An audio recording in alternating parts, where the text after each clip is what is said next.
प्रिय छात्रों, कक्षा 11वीं के व्यवसायिक अध्ययन विषय के अंतर्गत हम इकाई 1 के अध्याय 1 में अध्ययन करेंगे। चैप्टर का नाम है भारत में व्यापार एवं वाणिज्य का इतिहास।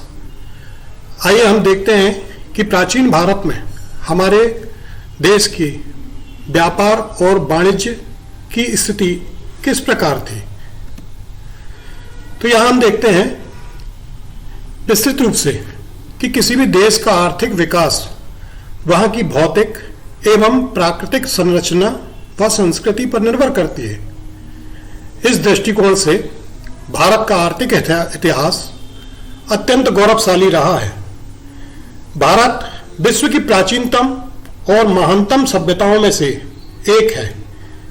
ये उत्तर में बर्फ से ढके हिमालय से लेकर दक्षिण में धूप से सराबोर तटवर्ती गांवों और दक्षिण पश्चिम तट पर आर्द्र उष्ण कटिबंधीय जंगलों, पूर्व में ब्रह्मपुत्र घाटों के उपजाऊ क्षेत्र से लेकर पश्चिम में थार रेगिस्तान तक फैला हुआ था।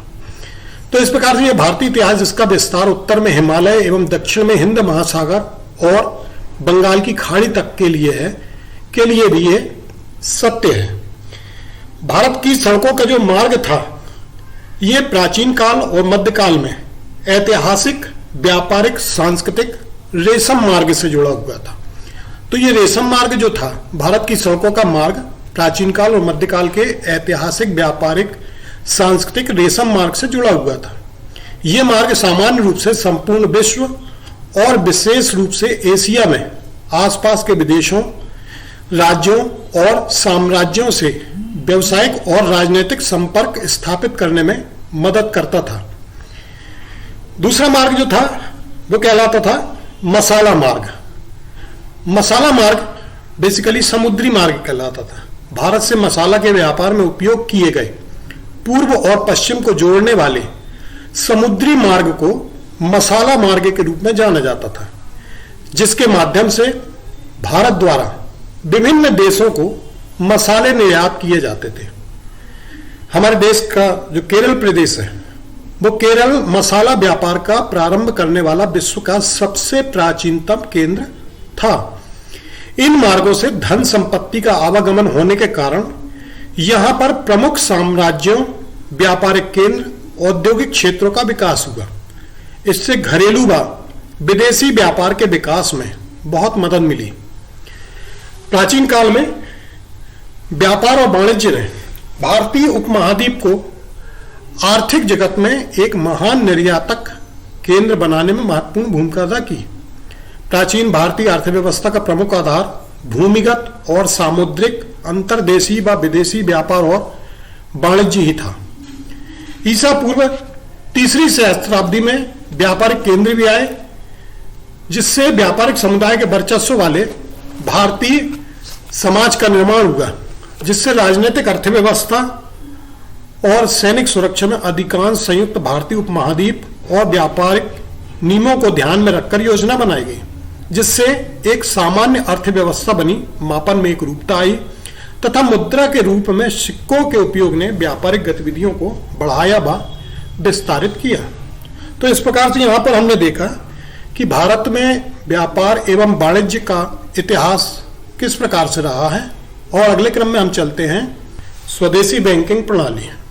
जैसा कि हम जानते हैं, हमारे प्राचीन भारत में वस्तु विनिमय प्रणाली का प्रचलन था, अर्थात वस्तु के बदले वस्तु प्राप्त करना, कम उपयोगी वाली वस्तु देकर अधिक उपयोगी वाली वस्तु को प्राप्त करना। तो यहाँ आर्थिक जीवन में प्रगति के साथ मुद्रा के रूप में अन्य वस्तुओं के उपयोग को धातुओं ने अपनी विभाजकता और स्थायित्व के कारण स्थापित किया है। जैसे ही मुद्रा ने मापन की इकाई और विनिमय के माध्यम के रूप में स्वीकार हुई तथा धातु की मुद्रा की शुरुआत हुई और इसके उपयोग से आर्थिक गतिविधियों में तेजी आई।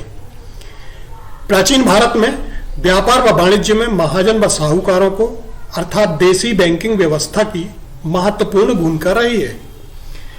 मुगल काल में भारत में महाजनों एवं साहूकारों का उधार लेन देन बहुत बड़ी मात्रा में होता था। तो यहां हम देखते हैं कि देसी बैंकर क्या थे। देसी बैंकर वे व्यक्ति या वे संस्थाएं थी जो ऋण देने के लिए अतिरिक्त निक्षेप जमा स्वीकार करने तथा हुंडियों को लेने देने का कार्य करता था। यहां साहूकार महाजन ऋण देने व हुंडियों के लेन देन का कार्य तो करते थे, परंतु प्रायः निक्षेप जमा स्वीकार नहीं करते थे। तो यहां पर देसी बैंकर वो व्यक्ति या फर्म संस्था है जो सामान्य तौर पर हुंडियों को लेन देन का काम करते थे और आवश्यकता पड़ने पर लोगों को ऋण प्रदान करते थे।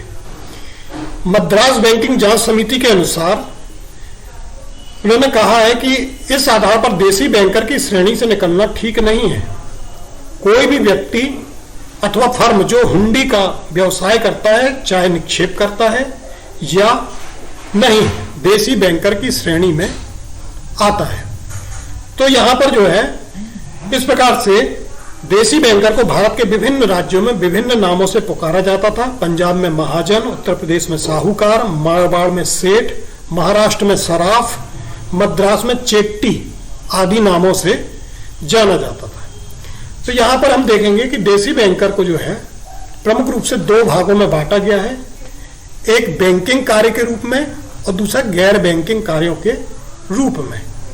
तो बैंकिंग कार्यों के अंतर्गत जो इनके कार्य थे, इसके अंतर्गत ये यहां दो प्रकार से निक्षेप जमा स्वीकार करते थे। प्रथम मांग पर दे जमा व द्वितीय निश्चित अवधि समाप्ति उपरांत दे जमा के रूप में। साथ ही ऋण की यह सुविधा उपलब्ध कराते थे। ऋण फसल को गिरवी रखते थे, सोना चांदी गिरवी रखकर धन देते थे। मकान या संपत्ति या व्यक्तिगत जमानत के आधार पर ऋण सुविधा उपलब्ध कराना इनका यह प्रमुख बैंकिंग कार्य था। दूसरा हम देखेंगे गैर बैंकिंग कार्य। गैर बैंकिंग कार्यों के अंतर्गत दुकानदारों व व्यापार करना, दूसरा व्यापारिक फर्मों के एजेंट के रूप में कार्य करना।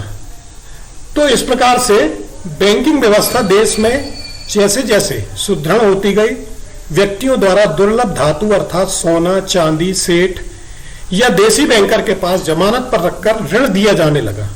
उस ऋण को और अधिक उत्पादन व व्यापार में प्रयुक्त कर विकास किया जाने लगा।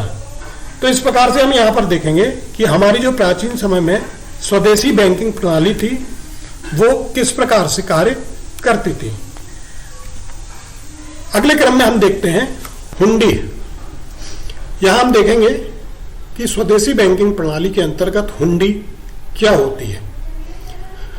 हुंडी एक शर्त विहीन विलेख है, एक प्रपत्र है जिसमें एक व्यक्ति दूसरे व्यक्ति को आदेश देता है कि वह मुद्रा की एक निश्चित राशि का भुगतान उसमें लिखित व्यक्ति द्वारा मांग करने पर यह एक निश्चित अवधि के पश्चात कर दे। तो प्राचीन समय में साहूकार या देसी बैंकर व्यापार व वाणिज्य हेतु हुंडी जारी करते थे और इस समय ये प्रादेशिक भाषाओं में हुंडी लिखने की प्रथा चलती थी, जो कि सबसे प्रचलित उस समय की प्रणाली थी। तो यहां पर हमने जाना हुंडी जो है एक प्रकार का शर्त विहीन विलेख है जिसमें एक व्यक्ति दूसरे को आदेश देता है कि वह मुद्रा की एक निश्चित राशि का भुगतान उसमें लिखित व्यक्ति द्वारा मांग करने पर एक निश्चित समय के पश्चात कर दे। हुंडी और चिट्ठी जैसे दस्तावेज का उपयोग एक व्यक्ति से दूसरे व्यक्ति को द्रव्य धन के लेन देन में होने लगा। प्रमुख विनिमय के साधन के रूप में उपमहाद्वीप में हुंडी ने काम किया, जो स्थानीय भाषा में थी और अनुबंध के आधार पर द्वारा बिना शर्त धन के भुगतान का वचन और वैध विनिमय द्वारा हस्तांतरण में परिवर्तनीय थी। तो यहां पर उस समय जो हुंडी चला करती थी वो स्थानीय भाषा में हुआ करती थी और उसमें यह अनुबंध होता था कि बिना शर्त के धन का भुगतान जिस व्यक्ति को लिखा गया है उस व्यक्ति को करने का उसमें वचन होता था। और ये हुंडी जो थी उनके बीच में विनिमय के द्वारा हस्तांतरण में परिवर्तनीय भी हुआ करती थी। इस प्रकार से प्रमुख हुंडियां जो प्रचलन में उस समय हुआ करती थी उनके नाम हम यहां पर देखते हैं धनीजोग, साजोग, फमानजोग, देखनहार, फरमानजोग और जोखमी। यहां इसको हम जानेंगे हुंडी का नाम धनीजोग। धनीजोग क्या है? इसको व्यापक रूप में दर्शनी के नाम से जाना जाता है। इसका कार्य क्या था? किसी भी व्यक्ति को देय भुगतान पाने वाले पर कोई दायित्व नहीं। ये जिस व्यक्ति को दी जाती थी उसमें भुगतान पाने वाले का कोई दायित्व नहीं होता था। दूसरी थी सहयोग। ये विशिष्ट व्यक्ति को देय होती थी और भुगतान पाने वाले पर दायित्व होता था। अर्थात ये सहयोग जो है पर्टिकुलर किसी विशिष्ट व्यक्ति के नाम पर भुगतान हेतु लिखी जाती थी। फिर फरमानजोग, हुंडी जो थी आदेशित व्यक्ति को लिखी जाती थी। फिर देखनहार, ये वाहक या प्रस्तुतकर्ता को दे, अर्थात देखनहार हुंडी जो थी जिसके द्वारा भी वो हुंडी प्रस्तुत की जाएगी उसको उसका भुगतान किया जाएगा। फिर फरमानजोग, हुंडी निश्चित अवधि के बाद आदेशित व्यक्ति को दे, अर्थात ये मुद्दती कहलाती थी। एक निर्धारित समय में हुंडी का जब समय पूर्ण हो जाता था, उसकी अवधि पूर्ण हो जाती थी, उसकी मुद्दत पूर्ण हो जाती थी, तो संबंधित आदेशित व्यक्ति को उसका भुगतान कर दिया जाता था। फिर अंतिम थी जोखमी।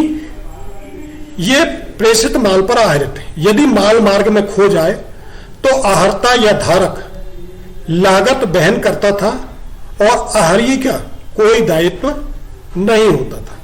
तो ये इस प्रकार की हुंडी थी कि यदि माल रास्ते में खो जाए तो आहर्य का इसमें कोई भी दायित्व नहीं होता था। तो इस प्रकार से यहां हमने देखा कि जो हुंडियां थी वो प्राचीन समय में मुख्य रूप से दो प्रकार से काम करती थी, एक समय के आधार पर और दूसरा भुगतान के आधार पर, जिनमें ये प्रमुख रूप से धनीजोग, सहयोग, फरमानजोग, देखनहार, फरमानजोग और जोखमी हुंडियां कार्य के रूप में संचालित थी। आइए अब हम चलते हैं हमारे व्यापार परिवहन। किसी भी देश के व्यापार वाणिज्य के विकास में परिवहन की भूमिका बहुत ही अहम और बहुत ही महत्वपूर्ण होती है। तो हमारे भारत में व्यापार वाणिज्य के इतिहास के अंतर्गत हम देखते हैं कि परिवहन की स्थिति हमारे देश में उस समय किस प्रकार की थी। भारत में व्यापारिक दृष्टि से दो प्रकार के परिवहनों का विकास हुआ। प्राचीन समय में सड़क एवं जल परिवहन ही सर्वाधिक प्रचलित था। व्यापार जमीनी मार्ग और समुद्री मार्ग दोनों के द्वारा ही होता था। सड़क परिवहन के प्रमुख मार्ग थे उस समय उत्तर से दक्षिण मार्ग व दूसरा उत्तर से दक्षिण पूर्व, तीसरा गंगा व यमुना नदी के प्रवाह की दिशा के साथ साथ पूर्व पश्चिम को जाने वाला मार्ग। उत्तर पश्चिम से पाटलिपुत्र तक का मार्ग उत्तरापथ के नाम से जाना जाता था। उत्तरापथ के अलावा भारत का एक अन्य महत्वपूर्ण मार्ग दक्षिणोपथ के नाम से जाना जाता था। यह राजपथ उत्तर कौशल से प्रारंभ होकर दक्षिण भारत को जाता था। उस समय प्रमुख व्यापारिक मार्गों में वैशाली का स्थान भी प्रमुख था। यहां पर हम देखेंगे कि सड़क परिवहन के उस समय प्रमुख साधन कौन कौन से थे। तो प्राचीन समय में सड़क परिवहन के प्रमुख साधन के रूप में पैदल यात्रा, बैलगाड़ी, खच्चर गाड़ी, इक्का ऊंट गाड़ी, हाथी घोड़ा आदि प्रमुख थे। उस समय देश में जो है पक्की सड़कें नहीं थी। वर्षा ऋतु में मारवाड़ी पशुओं का प्रयोग किया जाता था और उसकी सहायता से काफिले एक स्थान से दूसरे स्थान तक सामान लाते ले जाते थे। दूसरा मार्ग जो था वो था प्रमुख रूप से जल मार्ग। तो यह भारत में दूसरा प्रमुख साधन जो जल मार्ग था। जल परिवहन की महत्ता जो है सिंधु घाटी की सभ्यता से है। जल परिवहन अपेक्षाकृत सस्ता व कम श्रम वाला था, परंतु इसमें जोखिम अधिक रहता था। प्राचीन भारत में परिवहन का विकास व्यापार व वाणिज्य को ध्यान में रखते हुए हुआ। यदि मध्यकालीन भारत में व्यापार व वाणिज्य का विकास देखें तो इस क्षेत्र के अनुसार 3 भागों में विभाजित किया जा सकता है। पहला सिंधु गंगा का मैदान, इसमें कश्मीर, लाहौर, मुल्तान, दिल्ली, आगरा, अवध और बंगाल मुख्य रूप से व्यापारिक क्षेत्र थे। ये भाग भारत में उद्योग व्यापार व वाणिज्य की दृष्टि से सर्वाधिक विकसित क्षेत्र थे। दूसरा गुजरात खानदेश व बरार क्षेत्र, इसमें व्यापारिक रूप से विकसित क्षेत्र अहमदाबाद, गुजरात, खानदेश एवं बरार सम्मिलित थे। तीसरा तटीय क्षेत्र, इसमें मालवार और कोरोमंडल तट सम्मिलित थे। मालाबार तट पर लोहा एवं इस्पात जहाज निर्माणी उद्योग प्रमुख थे। इस तट पर मुजरिस केरल बंदरगाह का अंतरराष्ट्रीय व्यापार में लंबा इतिहास है। यह 3000 ईसा पूर्व से प्रमुख मसाला व्यापारिक केंद्र के रूप में स्थापित था। काली मिर्च रोमन साम्राज्य में ब्लैक गोल्ड के नाम से जानी जाती थी। काली मिर्च का जो नाम है वो क्या था उस समय, ब्लैक गोल्ड के नाम से वो जानी जाती थी। और इसके व्यापारिक मार्ग पर अपने नियंत्रण को लेकर साम्राज्य में अनेक झगड़े भी हुआ करते थे। केरल, जिसे स्पाइस गार्डन ऑफ इंडिया कहा जाता है, ये वो स्थान है जहां व्यापारी और खोजकर्ता पहुंचना चाहते थे। इसमें कोलंबस, जिसने अमेरिका की खोज की, तथा वास्को ड गामा प्रमुख थे। कोरमंडल तट सूती वस्त्र व्यवसाय के लिए प्रसिद्ध था। तो यहाँ पर जो परिवहन की स्थिति हमारे देश की उस समय थी व्यापार और वाणिज्य के इतिहास के अंतर्गत, ये इसको हमने यहाँ पर जाना। भारत के जो प्रमुख व्यापारिक केंद्र प्राचीन समय में थे हमारे, आइए हम उनके बारे में जानते हैं। प्राचीन भारत में अनेक प्रकार के शहर थे। उन्हें तटीय शहर, औद्योगिक शहर, धार्मिक शहर आदि के नाम से प्रमुख रूप से जाना जाता था। ये शहर उस समय की व्यापारिक संपन्नता को दर्शाते थे। उस समय के जो प्रमुख व्यापारिक केंद्र थे, व्यापारिक शहर थे, उनमें प्रमुख रूप से यहां हम जानते हैं पाटलिपुत्र। पाटलिपुत्र जो है वर्तमान में पटना शहर कहलाता है। 17वीं शताब्दी में पाटलिपुत्र अंतरराष्ट्रीय व्यापार का प्रमुख केंद्र था। यहां चावल, रेशम आदि के निर्यात के साथ पत्थरों का निर्यात भी यहां बड़ी मात्रा में होता था। दूसरा पेशावर, भारतीय उपमहाद्वीप की सबसे प्राचीन शहरों में इसकी गिनती होती थी। पेशावर सदियों से पश्चिम एशिया, मध्य एशिया और भारतीय उपमहाद्वीप के बीच व्यापार का केंद्र रहा है। यहां पर जो है बड़ी मात्रा में घोड़ों का आयात होता था। ऊन के साथ साथ जो है घोड़ों का ऊन का निर्यात होता था और घोड़ों का आयात होता था। अगला था तक्षशिला। प्राचीन भारत में तक्षशिला गांधार देश की राजधानी तथा शिक्षा का प्रमुख केंद्र थी। यहाँ का विश्वविद्यालय विश्व के प्राचीन विश्वविद्यालयों में शामिल था। यह हिंदू एवं बौद्ध दोनों के लिए महत्व का केंद्र था। आचार्य चाणक्य ये यहाँ के आचार्य थे। तो ये थी तक्षशिला। इसके बाद बनारस। बनारस गंगा तट पर बसा हुआ शहर है, जहां पर जलमार्ग एवं उत्तर पूर्व राजमार्ग द्वारा, सड़क मार्ग द्वारा पहुंचना संभव है। बनारसी रेशम विश्व भर में अपनी महीनता और मुलायमपन के लिए प्रसिद्ध है। तो यहाँ की बनारसी रेशम की साड़ियों को जरी का जो काम है वो विश्व प्रसिद्ध है। और सूरत, सूरत जो है मुगल शासन में यह पश्चिम क्षेत्र का प्रमुख व्यापारिक केंद्र था। यहाँ कपड़ों पर जरी का काम व हीरे के काम के लिए विश्व प्रसिद्ध था। उज्जैन, यहाँ विश्व के विभिन्न शहरों, यहाँ से सुलेमानी पत्थर, कार्नेलियम रत्न, मलमल व सूती वस्त्र का निर्यात किया जाता था। इसका तक्षशिला एवं पेशावर से सड़क मार्ग द्वारा भी व्यापारिक संबंध था।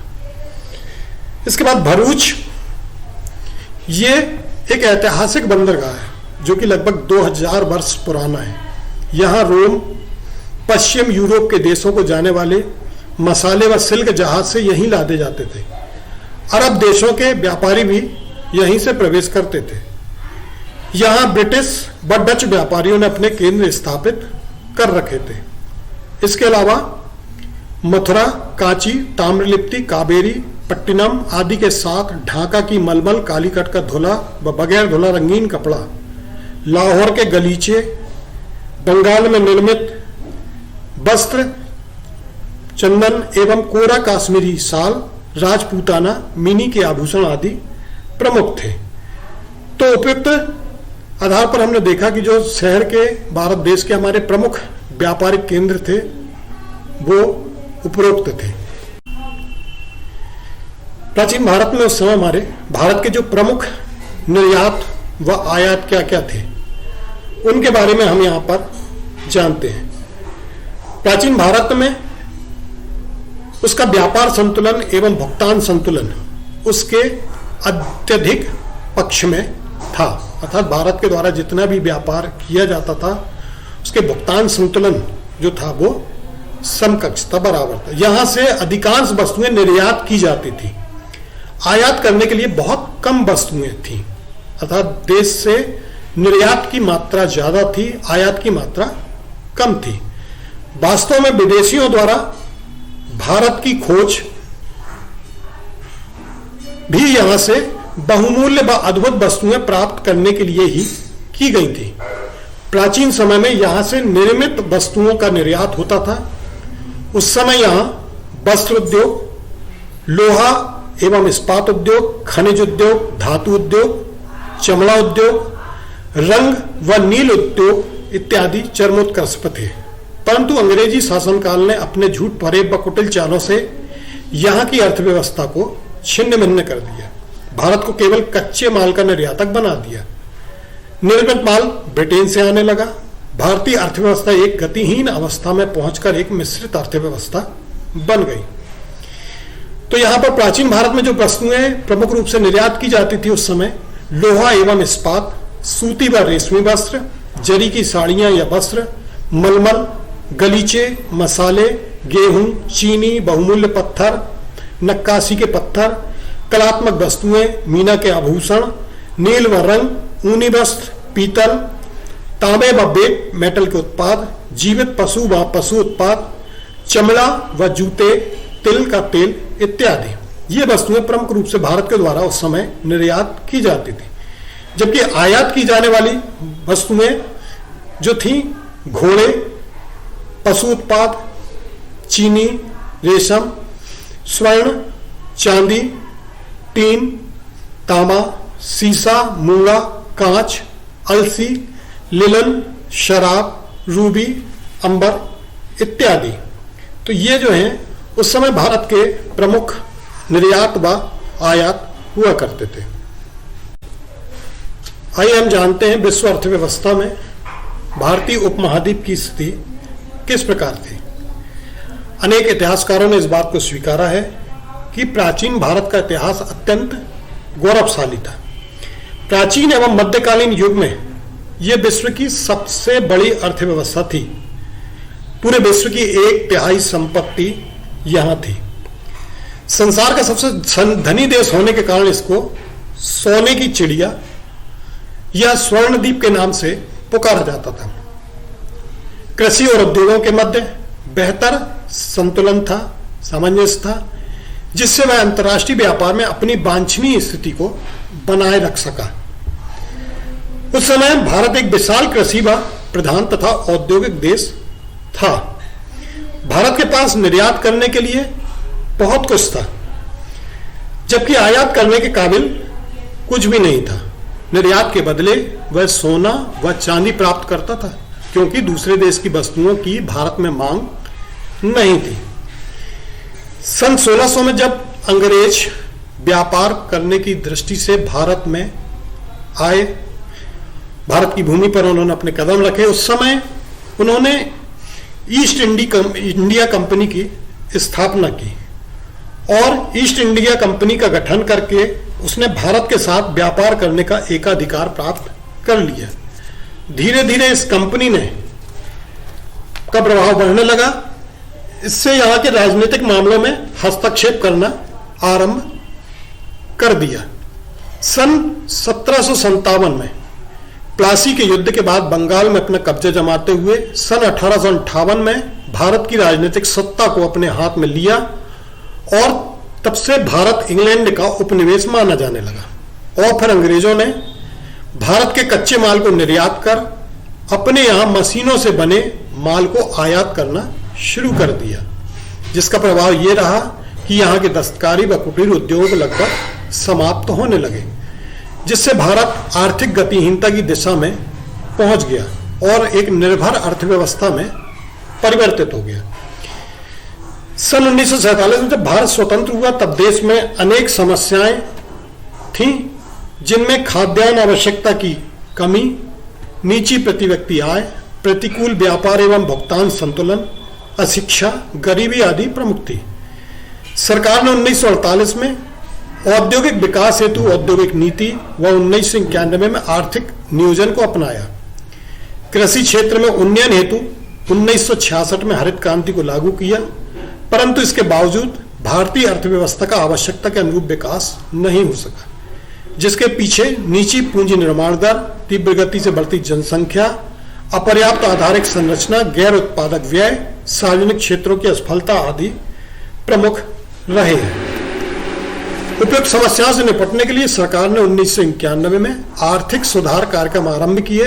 इनमें प्रमुख रूप से उदारीकरण, निजीकरण व वैश्वीकरण की नीति को अपनाया गया। कर संरचना में सुधार किया गया। सरकार ने make in India, skill India, digital India, startup India जैसे अनेक कार्यक्रम चलाए। इन सबके प्रतिफल स्वरूप आज देश में बड़ी मात्रा में विदेशी प्रत्यक्ष निवेश आकर्षित हो रहा है। प्रति व्यक्ति आय में तेजी से वृद्धि हो रही है। पूंजी निर्माण व बचतें तेजी से बढ़ रही हैं। घरेलू उपयोग बढ़ रहा है। भौतिक तथा सामाजिक आधारिक संरचनाओं के विकास में तीव्रता आई है। आज भारत विश्व की सबसे बड़ी अर्थव्यवस्था बन चुका है। तो यहां हमने जाना कि भारत में व्यापार एवं वाणिज्य का इतिहास क्या था। कुछ प्रमुख प्रश्न आपको यहां पर दिए गए हैं। प्राचीन भारत में व्यापार वाणिज्य का इतिहास समझाइए। स्वदेशी बैंकिंग प्रणाली से क्या है, इसके कार्य समझाइए। हुंडी के प्रकारों को समझाइए। प्राचीन भारत में परिवहन की स्थिति किस प्रकार थी, ये बताइए। प्राचीन भारत में 6 प्रमुख व्यापारिक केंद्रों को समझाइए, उनकी व्याख्या कीजिए। और प्राचीन भारत में प्रमुख निर्यात व आयात की स्थिति का वर्णन कीजिए। तो ये हमारा चैप्टर था भारत में व्यापार और वाणिज्य का इतिहास।